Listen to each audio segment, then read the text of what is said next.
dahil nakapagbakasyon tayo sa probinsya, ayan nga, nakapag-harvest tayo ng mangga. And syempre, pag may mangga, masarap na sausawan ang bagong alamang. Kaya gumawa ulit tayo, but this time mas marami na. Hindi katulad before na nabitin tayo. So ayan, halagang 100 pesos.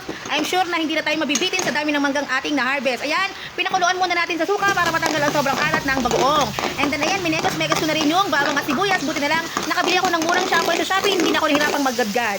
Ilagay na rin natin yung ating bagoong alamang na pinakuluan natin sa suka. And then ayan, mekos-mekos lang.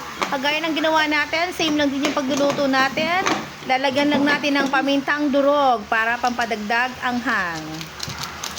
So hayaan lang natin siya, haluin lang natin, and then hayaan lang natin siya na maluto. And then lagyan na rin natin ng asukal. So syempre mas marami itong ginawa natin ngayon.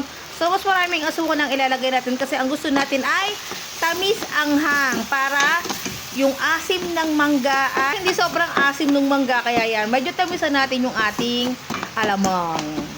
And then hayaan lang natin muna uling manuto ng ilang minuto. Ilagay na natin yung ilagay na natin yung ating chinap na 6 na pirasong siling pula. That's it, ready na ang ating alamang.